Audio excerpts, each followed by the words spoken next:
We now cross to our correspondent, Julia Dubyova.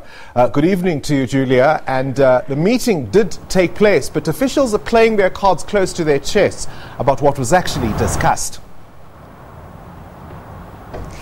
Well, indeed, it was thought that the meeting between Russian President Vladimir Putin and the newly appointed envoy to Russia from South Africa, David Mabuza, took place in Moscow on 15th of May. And there were actually media reports that that meeting took place today. However, we don't actually know. There's been nothing on the Kremlin's website to confirm that meeting, and there have been no reports in Russian media of such meeting taking place so far. And also, Vladimir Putin, the Russian president, he was in Crimea during the day today, opening a new bridge there. So, of course, we don't know at this point. It could have been a closed-door meeting close to any of the media in the morning. Maybe it might take place still later this afternoon, or it might even take place another day. At this moment in time, we haven't got any confirmations from either from the Russian side. Getting FaceTime with the Russian president is a fairly big deal. Do we have any idea, at least, how long that meeting might have lasted?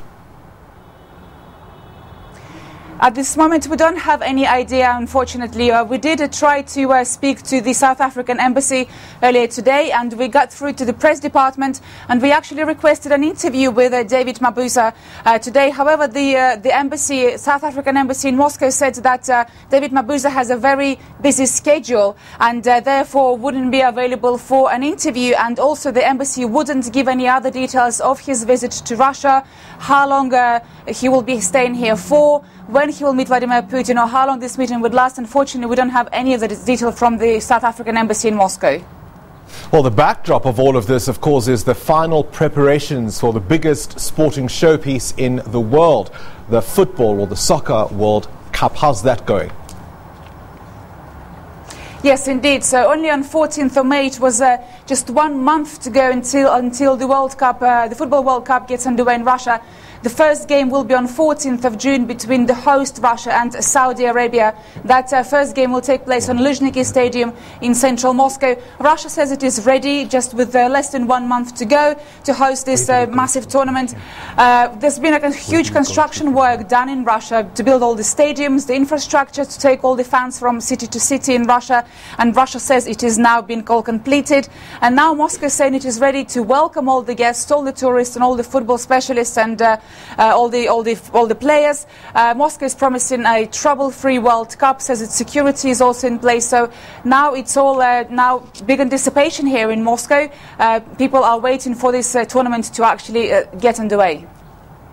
Of course, we saw UN reaction by global ambassadors to the situation in Israel yesterday and today. What's the latest from Moscow?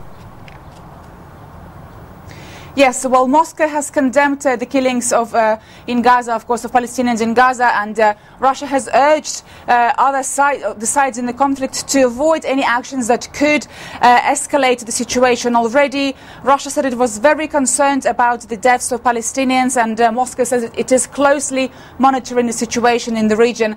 And also to yesterday's news about the US embassy being moved to Jerusalem, well, Moscow said that move could worsen the Israeli-Palestinian conflict. So indeed, Moscow is saying it is concerned about the situation, and it is closely watching the situation. All right, we'll leave it there with our Julia Dubyova in Moscow, giving us an update on the Deputy President's trip there, meeting with the Russian President Vladimir Putin.